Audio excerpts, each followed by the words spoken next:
Topical questions. I call question number 1, Jamie Greene. Thank you, Presiding Officer. To ask the Scottish Government what plans it has to tackle homophobic bullying in schools in light of the recent survey by the Time for Inclusive Education Group. Cabinet Secretary John Swinney. Presiding Officer, bullying of any kind, including homophobic, biphobic, transphobic bullying, is unacceptable and must be addressed swiftly and effectively whenever it arises. It is the responsibility of head teachers and other school staff and local authorities to decide on the specific actions to address cases of bullying in their schools.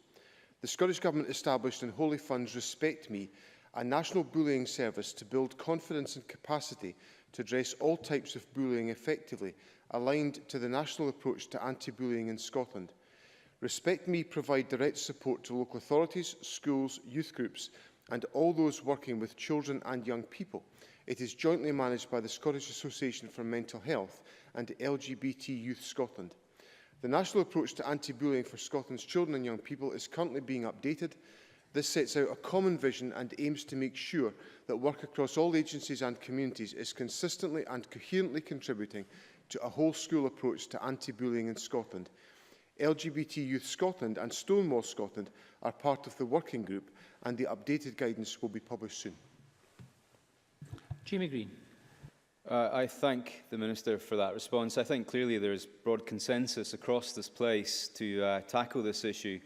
But this survey paints a deeply worrying picture of homophobic and transphobic bullying in Scotland, with 27% of respondents having attempted suicide and over 90% experiencing some sort of bullying, yet only 4% thought that the Scottish Government was doing enough. Will the Government accept that the current approach simply is not enough, and will they commit to a change of tack on this? Mr Swinney. What I've set out, well, first things first, I agree with Mr Greene on the point that bullying of any sort and homophobic bullying is utterly repugnant, and it must be tackled and addressed and confronted.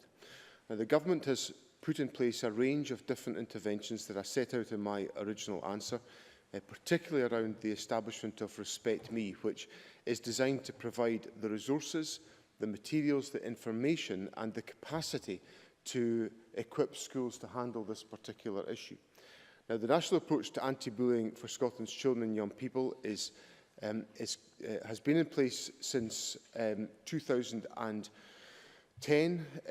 The work is being currently updated as part of the review work that is undertaken to make sure it is effective, and obviously we will consider carefully the issues that have been raised by the Time for Inclusive Education survey and the issues that the group has raised. I am in fact meeting the group in the course of the next few weeks, and I will listen carefully to the points that are advanced by the group. But I can assure Mr Greene that the Government has every intention of ensuring that the measures we put in place are effective to address a situation which clearly is causing distress and anxiety to some young people in our society.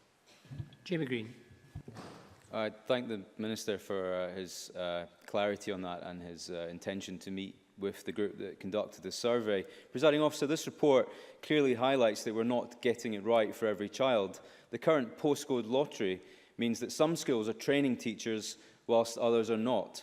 And given that the majority of teachers polled in the survey feel that they have not been adequately trained to tackle LGBT issues in school, can I ask the Government to say what specific plans it has to address this issue with teacher training?